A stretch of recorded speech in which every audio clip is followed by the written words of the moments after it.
5वां अध्याय भगवान के यश कीर्तन की महिमा और देवर्षि नारद जी का पूर्व चरित्र। सूत जी कहते हैं, तदनंतर सुख पूर्वक बैठे हुए वीणा पाणी परम यशस्वी देवर्षि नारद ने मुस्कुराकर अपने पास ही बैठे ब्रह्मर्षि व्यास जी से कहा। नारद जी ने प्रश्न किया, महाभाग व्यास जी, आपके शरीर एवं मन दोनों ही अपने कर्म एवं चिंतन से संतुष्ट हैं ना? अवश्य ही आपकी जिज्ञासा तो भली भांति पूर्ण हो गई है, क्योंकि आपने जो यह महाभारत की रचना की है वह बड़ी ही अद्भुत है। वह धर्म आदि सभी पुरुषार्थों से परिपूर्ण है। सनातन ब्रह्म तत्व को भी आपने खूब विचारा है और जान भी लिया है। फिर भी प्रभु, आप अकृतार्थ पुरुष के समान अपने विषय में शोक क्यों कर रहे हैं? व्यास जी ने कहा, आपने मेरे विषय में जो कुछ कहा है वह सब ठीक ही है। वैसा होने पर भी मेरा हृदय संतुष्ट नहीं है। पता नहीं इसका क्या कारण है। आपका ज्ञान अगाध है।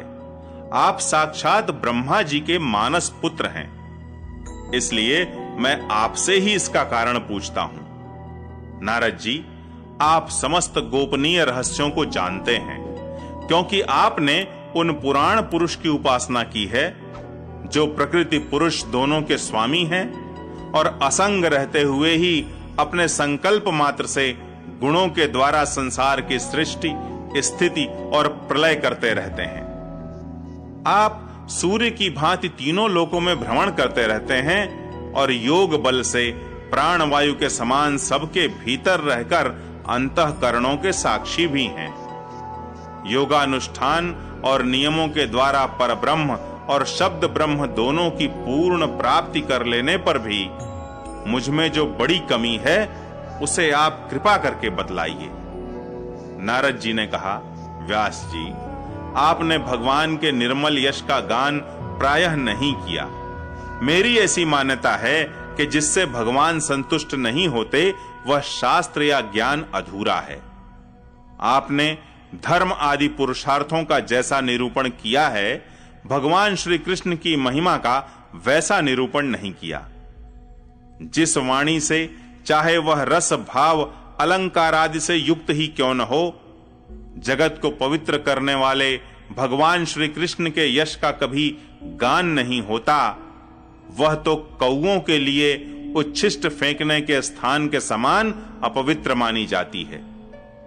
मानसरोवर के कमनीय कमलवन में विहरने वाले हंसों की भांति ब्रह्म धाम में विहार करने वाले भगवत चरणारविंदाश्रित परमहंस भक्त कभी उसमें रमण नहीं करते। इसके विपरीत जिसमें सुंदर रचना भी नहीं है और जो दूषित शब्दों से युक्त भी है, परंतु जिसका प्रत्येक श्लोक भगवान के सुयश सूचक नामों से युक्त है, वह वाणी लोगों के सारे पापों का नाश कर देती है। क्योंकि सत्पुरुष ऐसी ही वाणी का श्रवण, गान और कीर्तन किया करते हैं। वह निर्मल ज्ञान भी जो मोक्ष की प्राप्ति का साक्षात साधन है, यदि भगवान की भक्ति से रहित हो तो उसकी उतनी शोभा नहीं होती। फिर जो साधन और सिद्धि दोनों ही दशाओं में सदा ही अमंगल रूप है, वह काम्य कर्म और जो भगवान को अर्पण नहीं किया गया है, ऐसा अहेतुक निष्काम कर्म भी कैसे सुशोभित हो सकता है? महाभाग व्यास जी, आपकी दृष्टि अमोघ है। आपकी कीर्ति पवित्र है। आप सत्यपरायण एवं दृढ़ व्रत हैं। इसलिए अब आप संपूर्ण जीवों को बंधन से मुक्त करने के लिए समाधि के द्वारा अचिंत्य शक्ति भगवान की लीलाओं का स्मरण कीजिए। जो मनुष्य भगवान की लीला के अतिरिक्त और कुछ कहने की इच्छा करता है, वह उस इच्छा से ही निर्मित अनेक नाम और रूपों के चक्कर में पड़ जाता है। उसकी बुद्धि भेदभाव से भर जाती है। जैसे हवा के झकोरों से डगमगाती हुई डोंगी को कहीं भी ठहरने का ठौर नहीं मिलता, वैसे ही उसकी चंचल बुद्धि कहीं भी स्थिर नहीं हो पाती। संसारी लोग स्वभाव से ही विषयों में फंसे हुए हैं। धर्म के नाम पर आपने उन्हें निंदित सकाम कर्म करने की भी आज्ञा दे दी है। यह बहुत ही उल्टी बात हुई, क्योंकि मूर्ख लोग आपके वचनों से पूर्वोक्त निंदित कर्म को ही धर्म मानकर यही मुख्य धर्म है ऐसा निश्चय करके उसका निषेध करने वाले वचनों को ठीक नहीं मानते। भगवान अनंत हैं। कोई विचारवान ज्ञानी पुरुष ही संसार की ओर से निवृत्त होकर उनके स्वरूप भूत परमानंद का अनुभव कर सकता है। अतः जो लोग पारमार्थिक बुद्धि से रहित हैं और गुणों के द्वारा नचाए जा रहे हैं, उनके कल्याण के लिए ही आप भगवान की लीलाओं का सर्वसाधारण के हित की दृष्टि से वर्णन कीजिए। जो मनुष्य अपने धर्म का परित्याग करके भगवान के चरण कमलों का भजन सेवन करता है, भजन परिपक्व हो जाने पर तो बात ही क्या है।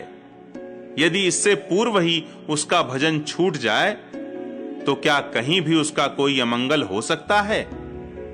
परंतु जो भगवान का भजन नहीं करते और केवल स्वधर्म का पालन करते हैं, उन्हें कौन सा लाभ मिलता है। बुद्धिमान मनुष्य को चाहिए कि वह उसी वस्तु की प्राप्ति के लिए प्रयत्न करे जो तिनके से लेकर ब्रह्मा पर्यंत समस्त ऊंची नीची योनियों में कर्मों के फलस्वरूप आने जाने पर भी स्वयं प्राप्त नहीं होती। संसार के विषय सुख तो जैसे बिना चेष्टा के दुख मिलते हैं, वैसे ही कर्म के फल रूप में अचिंत्य गति समय के फेर से सबको सर्वत्र स्वभाव से ही मिल जाते हैं। व्यास जी, जो भगवान श्री कृष्ण के चरणार विंद का सेवक है, वह भजन न करने वाले कर्मी मनुष्यों के समान दैवात कभी बुरा भाव हो जाने पर भी जन्म मृत्युमय संसार में नहीं आता।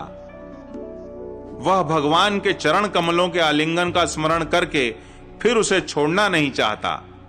उसे रस का चस्का जो लग चुका है, जिनसे जगत की उत्पत्ति, स्थिति और प्रलय होते हैं, वे भगवान ही इस विश्व के रूप में भी हैं।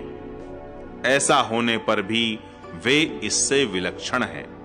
इस बात को आप स्वयं जानते हैं, तथापि मैंने आपको संकेत मात्र कर दिया है। व्यास जी, आपकी दृष्टि अमोघ है। आप इस बात को जानिए कि आप पुरुषोत्तम भगवान के कलावतार हैं।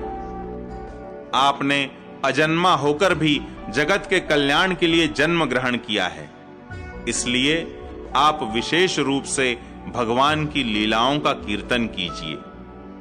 विद्वानों ने इस बात का निरूपण किया है कि मनुष्य की तपस्या, वेदाध्ययन, यज्ञानुष्ठान, स्वाध्याय, ज्ञान और दान का एकमात्र प्रयोजन यही है कि पुण्य कीर्ति श्री कृष्ण के गुणों और लीलाओं का वर्णन किया जाए।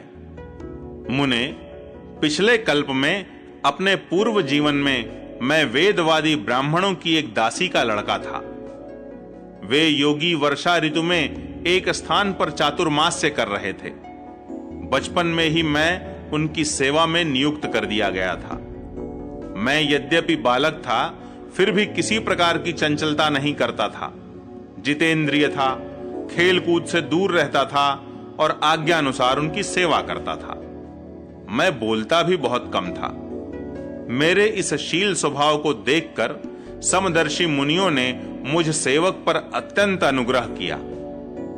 उनकी अनुमति प्राप्त करके बर्तनों में लगा हुआ जूठन मैं एक बार खा लिया करता था।